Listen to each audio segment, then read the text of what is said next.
Hello everyone, welcome to the 5,000 subscriber special. Normally I'd start one of these off with some kind of skit at the beginning, but I've honestly kind of run out of ideas on how to do that without like a 5-man crew. So this is going to be different than every other 1,000 subscriber celebration I've ever done. This time I'm not really going to be on camera. Instead what I'm going to do is I'm going to take you through my video list and list off what I think are the 5 most important videos to my channel. Sorry for the kind of clickbaity title and thumbnail. This is all going to be off the cuff because I feel like when I do these 1,000 subscriber specials, it's really important that I give you like a less edited version of myself. So none of this is going to be scripted. I don't really know how to start this considering the fact that it's a very different video, but we'll just go. So, at number 5, I'm going to have to put the first video I ever made, right here. Transformers Siege, a masterpiece. A lot of people would put this at like their number 1, like, oh hey, I would have never started YouTube if I didn't start with this video right here. And it's kind of on the list for that express purpose, but at the same time, I could have started with any video. There are so many different interests I have. This just happens to be the one I started with, and it's probably one of the videos that has the least influence on how my channel panned out later. Like, it's just a review of the Siege show. And while yes, I'm grateful that this is the video that caused me to start my channel, it was because I drew a line in the sand. I wanted to start YouTube, and I was like, how do I start YouTube? Well, here's my line in the sand. If this comes out and I feel any kind of way about it, then I'm gonna make a video on it, and I'm gonna talk about it.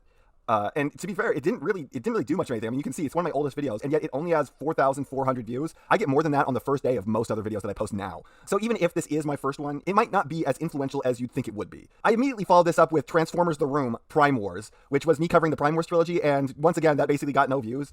Interestingly enough, it actually seems to have more views than my first video, which is absolutely not the case considering the fact that the first video for the longest time was my best video with about twice the views of this, which, you know, not saying much considering the fact that at the start this had about 30. Then comes Siege, the worst Transformers commercial, which did actually do some numbers. It rivaled this one. When I say, you know, it took a while, it took a month to make this video. It took like 3 weeks to make this video. It took like 2 weeks to make this video. I was getting progressively faster, but I was not really getting much return on that at the time. But this is doing a lot better, as you can see. And this one was the first video I was really proud of. I liked this one. I liked this one a little less, and then this one I was like, yeah, I really did a good job on that one. And it, you know, it didn't do badly, but like it didn't do gangbusters. So now it's gratifying to see that's doing much better. And then followed that up with Fixing Siege, which is a video that I thought people would hate. I was sure, like, you know, you can see in the thumbnail, I said the cringiest thing I will ever do. I thought I was going to get so many like downvotes, and so many people were just going to call me an idiot and weird and like just a sad little nerd on the internet. And I don't like like this has got to be one of my most beloved videos. People really like what I did with this one. In the grand scheme of things, this is not an important video. This did not this has not influenced my later channel. So number 5 has to be the Transformers Siege, a masterpiece. The very first video I ever did. It is very important to the legacy of my channel, but at the same time, it does not really advance things much further than that. So the number 4 most important perspective end video has got to be What's the Best Megatron? What's the Best Megatron is not necessarily the most important What's the Best video that I could have possibly made. It's just the one that I did first. What's the Best was actually a series I envisioned long before I ever started YouTube, because I'd noticed I was picking up several different characters over and over and over again, trying to find the best, most definitive version of that character. And I was having like a real hard time of it, you know, like I kept spending money on things that either didn't quite pan out or were good in its own way, but they didn't capture the character quite so much. And I was also, like, to be fair, not all of it was to capture the best one. It was, a lot of times, it was just like, oh, look, that's a very different take on that. And I really like this character, so I want to see, like, all of the takes. I want to experience all the different versions of this mold. And so I kept buying more and more, and eventually, you know, I just realized, hey, I have all of these. Man, not a lot of people do a show where they compare all the versions of the figure that they have. You know, some people will do that maybe once or twice, and a couple people have a show like where they compare 1 and 1. So it's like the 2 most high-end ones. So it'll be like the Masterpiece versus the Fans Toys or whatever, and it's just those 2, and they're just doing a direct line-by-line comparison with them. And I wanted to do, you know, above and beyond that. I wanted to do that as a huge like conglomerate. So that's the origins of What's the Best. It wasn't even intended as Megatron the first. And I actually invented What's the Best for a specific character. There was one character I had in mind, and I always wanted to do them from the very, very start of my channel. And I decided that I didn't want to do them as like the first one, which is you know, funny considering the fact that, you know, the first one would be like a point of pride for a lot of things. But I wanted to do that particular What's the Best when I was big enough that a lot of people could remember it. The funny thing is that this has 13,000 views, which is a pretty high number. The funny thing is that I plan on doing the one that I wanted to at 10,000, and I don't even know how long it will take me to get 10,000 views on that video. So honestly, had I done it first, it might have turned out a little more viewed than the older ones, but we'll see. Anyways, what makes What's the Best very important, and the number 4 spot on my channel, is just that it spawned one of my most popular series. I mean, you can see What's the Best there, and on and on. And I always want to do more of them, but they are a lot of work. And these were back in the time period where I was like, I'm the multiple reviews in one video guy. Like you can see in this screen alone that I didn't really do a lot of single figure reviews at this point. This was a review of an entire line of figures, as was this, as was this. This was a single figure review, but here's another review of an entire line of figures, another one. This was actually 2 figures. Here we have as many Megatrons as I had at the time. Here we have another single figure review. This here is not a review. All the Beast Wars masterpieces that were released at the time. A look forward to all of the Kingdom figures we knew were coming at the time. Not a review. Review of every Optimus that I had at the time. Not a review. Not a review. So there weren't a lot of single figure reviews. And I was kind of looking at single figure reviews at the time as, oh, hey, I have this very, very important item that came out right now that everyone's going to be really looking forward to. So I should review this, potentially not as a clout chaser, but just as a way to like hopefully kickstart my channel a little bit harder. And none of them ever panned out. But they were like, I was convinced at the time that those were not going to be my bread and butter. So I started What's the Best. That way I could do more multi-figure reviews, because I was like, I'm the guy who covers a bunch of different figures in a short period of time. But as anyone who's followed my channel for any period of time knows now, that's definitely not become my bread and butter. Though, again, What's the Best is one of the most popular video series on my channel. The number 3 most important perspective end video has got to be the Fraternacons. Not really specifically the first episode of the Fraternacons, really mostly the later ones. But as you can see, this is surrounded by videos that do leagues better. Every single one of these videos, 4,000, 4,000, 6,000, 7,000, 6,000, 11,000, 4,000, 9,000, 11,000, 1,000, almost 2. And this is one of my oldest videos. Hell, look at this, my 40-second long pitch black video where I just told you that I had a power out did better than the Fraternacons, which was older than it. What really makes the Fraternacons influential and important to my channel's history is not the fact that I really love making these videos, because I do. It's not the fact that I continue to do them for a long time. It's not really any of that. It's that the audience didn't show interest in them. And what that really showed to me was how YouTube punishes you for releasing content that does not appeal to your core fan base.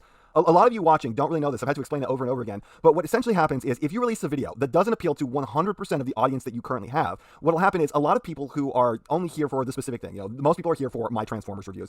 Very few of you, only really kind of the most loyal, really care about the Fraternacons at all. And as a result, only like half the people will watch the Fraternacons. And the problem with that in YouTube's eyes is that due to the algorithm, the way that it works is YouTube takes a look at your viewership on the first day, and it says, oh, hey, their viewership is much lower than normal.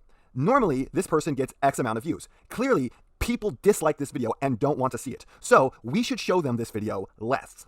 And the result of that is that since they're showing fewer people the video is watched by fewer people. Go figure. And that results in the algorithm going, oh, people really hate this video. People really don't want to see it. So we should not show this video to anyone. So basically that results in this complete and total death spiral of the video where people didn't initially show interest in it. So YouTube showed it to fewer people. So even fewer people watched it. So YouTube showed it to even fewer people until the video just completely crashes and burns. And that's a problem for your channel in general. Not because you just had a video that didn't do so well, but because your channel suddenly got like a third less views that week. And essentially YouTube does the same thing to your channel overall as they do to the video. They say, oh, hey, this person released a video nobody liked. So therefore people don't like this person's videos anymore. So therefore we should show fewer people this person's videos. And then as a result of that, since fewer people are being shown your videos, once again, your next video is going to do worse because fewer people are being shown it, which makes the YouTube algorithm feed into itself again. And it's just this constant death spiral. So what the Fraternacons really taught to me is that I can't step outside my wheelhouse, because every time I did, especially with the later Fraternacons videos, YouTube would just completely hammer me for months and months. I'll say that I think 3 separate times I've gone into the death spiral of YouTube stopping to recommend my videos to as many people, and I've had to pull myself out of it every single time with just a brutal amount of effort and a lot of luck. Essentially, the main takeaway that I got from the Fraternacons, which I love to do, and I wish I could do it more, I wish I could do it on the main channel, but I can't really anymore, is that YouTube will torpedo my channel if I try to do anything than normal Transformers figures reviews. And a lot of you may be wondering what happened to the Fraternacons. As the Fraternacons channel doesn't really update often anymore, the simple sad fact of the matter is I'm always working on the main channel, and my brother got a new job and has spent basically all of his free time working his new job, and when he gets off that, he really wants to relax in his own way and not working on videos like that. So just neither of us have the time to edit the videos anymore. I still try to put in some work on new videos for that channel, but a lot of the time I just don't have the capacity to. And the end result is that progress on every single video is brutally slow, and we've not updated that channel in months. I will say that there will definitely be more Fraternacons content in the future, but it is not going to be a consistent thing, and that really does bum me out because I loved doing them. I really wish I could do them on the main channel, but it's not going to happen. It's not viable. So the number 2 most important perspective end video is Transformers Earthrise, a bad toy line. This really could stand to be the number 1 most important video, as it is the video that got me into reviewing Transformers figures, and it's the video that really got me noticed by the YouTube community. To this date, this video still has more dislikes than it does likes, and I can see why. Transformers Earthrise, a bad toy line, was not my best thought out video. A lot of it was poorly argued, I came off unnecessarily whiny and entitled, and a lot of people came in, they saw me do that, they labeled me as just a hater, they downvoted, they told me I was an idiot, and honestly, that could not have been better for my channel. The result of that was that the YouTube algorithm picked up on who I was, and it decided to start showing other people my videos. Because the YouTube algorithm does not care whether or not the feedback you get is good or bad. As long as it's feedback, it means that people cared enough about your content to interact with it, and that is all the YouTube algorithm cares about. This was the video that basically broke my channel through and gave me the leg up into what I'm doing now. As much hate as I got, I will say that I got tons of subscribers out of that video. A lot of the people who commented, telling me to fuck off, I'm the biggest idiot in the world, how dare I dislike this. I just met those people with my normal kindness and friendliness, and I just said, you know what, you're right. I made a mistake with this video. This was a bad job. Trust me, the next video will be better. And a lot of people were taken back by that, and they were like, oh, hey, I'm shitting down this guy's throat and he's being real cordial to me. I'll give this guy another chance. Let's see if he really is just a hater idiot that he comes off as being. And I will say that I'm very proud of the route I took, because I had the option at that moment. I could either lean into what people believe me to be. I could become the guy who truly just pretends to hate things and makes fake outrage and complains all the time about everything and doesn't actually give anything a fair shake, because I'm going to be the guy who just shit talks, and that could get me popular. But I didn't want to do that. I didn't want to be seen that way. And I was like, how do I lean out of this? How do I lean directly into a completely different image? Because all I want to do is I want to make the videos that I want to make. I want to say the things that I truly believe. I'm leaning out of this. I need to make the next video as positive as I possibly can be. But I never want to lie. I want to make the videos I want to make. I want to tell the truth how I see it. I want to say the things I want to say. And so I need the next video to be as positive as possible. What do I do? And my result was just to look back at the previous toy line, Siege, which is, like it says in the title, Siege, a fantastic toy line.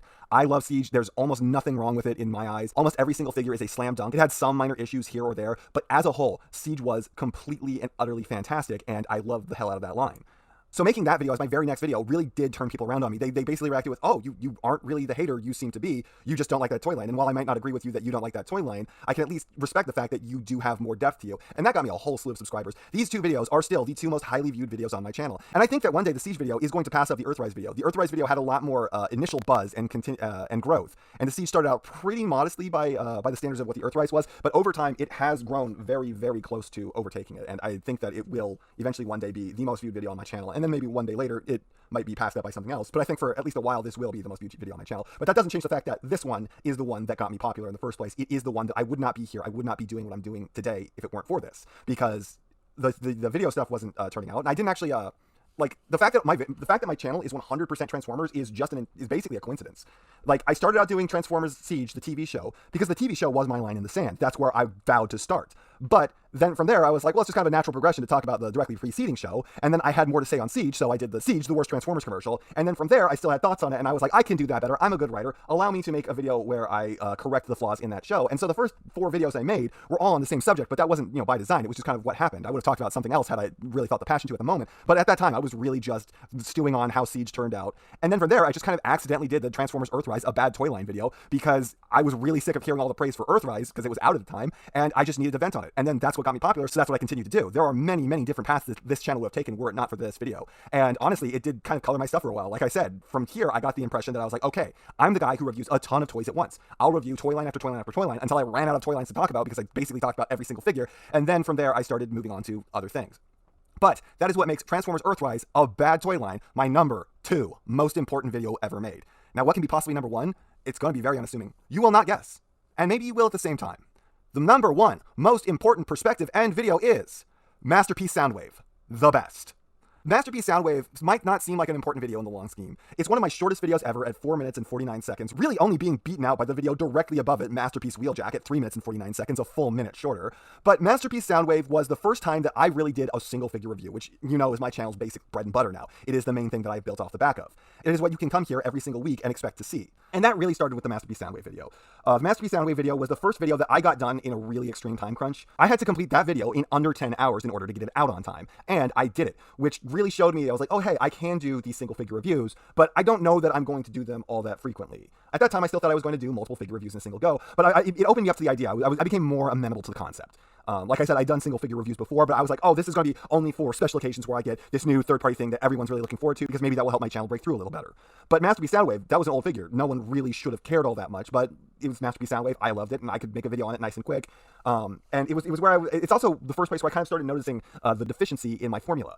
Masterpiece Soundwave, turned out in 4 minutes and 49 seconds, which was just, I wanted to be short. I wanted to be like 7 minutes and 30 seconds every single time. I did not want to be under 5. So that really got me thinking about, like, how do I advance this? How do I get it more accurate? And you can see that it took me a while. It took me a good long while to start doing single figure reviews that could take up a reasonable portion of time. But Masterpiece Soundwave was really the impetus for that. It was where I came to the conclusion that I needed to kind of standardize and get a system running where I could make consistent videos that all had the same layout that could function. Because I didn't say, I didn't say a lot about the Masterpiece Soundwave, and yet I couldn't think of anything more to say. And I knew there was more to say, but my brain couldn't really draw it because I was just kind of meandering all over the place. It was like, oh, I talk about this now, and I talk about this now. And I didn't have any structure to build on. I didn't have like a ladder to climb to where I was going. I just knew that I wanted to get the script about, I think at the time it was like 1,600 words long, and I was just kind of rambling, and I just didn't really know where to go with it, and nothing felt like it was connecting. And I will say that I wasn't that happy with how the video turned out, especially considering the fact that I just repeated myself over and over about how perfect the figure was. And it was the video where I learned that my formula was lacking and I needed to step it up. It was the video that kind of opened me up to the idea of doing more single figure reviews. Though, like, just 1 week later, I did the week of single figure reviews, which I thought was just gonna be crazy. It was like, oh my god, PerspectiveEnd is doing one figure each video. How crazy is that? He's the guy who does tons, and he's doing one each. Man, this is never gonna stick. And then it totally did. But I wouldn't say that I thought that was gonna be completely out of the ordinary for me. I was under the impression that I was going to do more single figure reviews. It's just I didn't think that there'd be a whole week of them, which is how it turned out later. So ultimately, it was really kind of the Masterpiece Soundwave video that got me to develop the formula that you all know very well now. It doesn't really bear any of the hallmarks of it. It's too short. It doesn't cover anything in order. Outside the fact that I did my preamble like I'd always done from the beginning, it's almost unrecognizable as how I make videos today, but it was still a very influential video, probably the most influential video of my whole channel. If I didn't do Masterpiece Soundwave, I probably wouldn't have done the week of single figure reviews. And if I didn't do the week of single figure reviews, then I wouldn't have kind of normalized the notion of doing single figure reviews at all. And then from there, I also would never have developed my formula. So my videos would look very different today were it not for the Masterpiece Soundwave video. So in review, the 5th most important PerspectiveEnd video is Transformers Siege, a masterpiece, which is the first video I ever did. It doesn't really hold much significance outside that, though, as it did not pave the way for what I did later. Followed by What's the Best Megatron, which is less important than it used to be, as it used to be the kind of main thing my channel was known for. I was the What's the Best guy. And now I still kind of am, but I'm much less known as that. Even if I don't mind the moniker in any way, I kind of like it. It's still not the most important thing that my channel does anymore. And it's definitely a cornerstone. It's definitely something that will never go away, and definitely not something I want to go away, but it is not the focus of my channel anymore, though it still paved the way for some great content from me. The number 3 most important PerspectiveEnd video is Transformers the Fraternacons, probably not episode 1, it's probably more like episode 8, where I was like, yes, I really can't do this. It's over. Transform the Fraternacons, I loved it, but it just proved to me that the only viable thing to do with this channel is to continue doing the stuff that you all come here to see week to week. It cannot be about stuff that's outside of that. I might open up other channels at some later points, that way I can talk about my other interests, but I cannot do them here without severely damaging this channel's ability to grow. The number 2 most important PerspectiveEnd video is Transformers Earthrise, a bad toy line. It's the video that launched this channel. If it were not for that video, none of you would be watching me right now. I'd probably still be toiling in near complete obscurity. I doubt I'd even have 300 subscribers, and I definitely would not have had the motivation to do 3 videos a week every single week for the last year without missing a single upload, as I would not really be getting returns on that investment. I would be producing tons of videos, getting no new viewership, and I might have just dropped off. Though I do think I would have been passionate enough to do at least 1 video a month, but honestly, were it not for this video, this channel would look so barren and so insanely different. Though to be fair, actually, I might have changed up my content and then found greater success, maybe being a video game YouTuber. Who knows? But the success I found suits me just fine, and I love this community. I could not be more happy about the community I found myself with, and I really am just glad that what happened with this video allowed my channel to grow further and faster than I ever dreamed. And then the most important PerspectiveEnd video is Masterpiece Soundwave, the best. The first video where I felt comfortable talking about nothing but one figure. Every other time before that felt like it was kind of fake. This time I was like, no, I can talk about this one guy because I care enough, I'm passionate enough about this one figure to make this one figure, even though no one else cares, interesting. And it's not the best video I ever did, it's not the most popular or the most interesting, but it gave me that confidence to step forward and start doing single figure reviews, which is what has been the main thrust of my channel ever since. And that is why it is the most important video, because while I may not be here without Earthrise, a bad toy line, this channel would not function the way it does without this. Well, yes, Transformers Earthrise, a bad toy line, made me keep doing more Transformers stuff. The idea I had for it was a basically completely impractical one. I doubt I could ever have the energy to keep up with 3 multiple figure reviews a week. It's just not something that any human being can really do. It's too much work. So both of these are kind of interchangeable. They both really do want that number 1 slot, but I will say that Masterpiece Soundwave the best is the most important PerspectiveEnd video. And to everyone who has been subscribed to me, thank you so much. You have made this last year, these last 5,000 subscribers, unbelievable. The most satisfying undertaking I've ever gone through. I am so happy to be the head of this community. I am so happy that I got to do this as some kind of semi-living. Thank you to all my wonderful patrons who are giving me just an amazing welcome to Patreon. Thank you to all my Twitter followers who have been with me since basically the dawn of this channel. Thank you to everyone on the Reddit, and thank you to everyone on the Discord. I am thrilled to be here, and I'm thrilled to bring you so much more good stuff. I am positively giddy at everything that has transpired here. Thank you. I love you all. And I know you know what everyone else tells you to do at the end of these videos. So, if you liked what you saw here, please do that. And if you'd like to take it a step further, then please share this video with any friend you think may be interested. I hope you all enjoyed listening to me waste your time.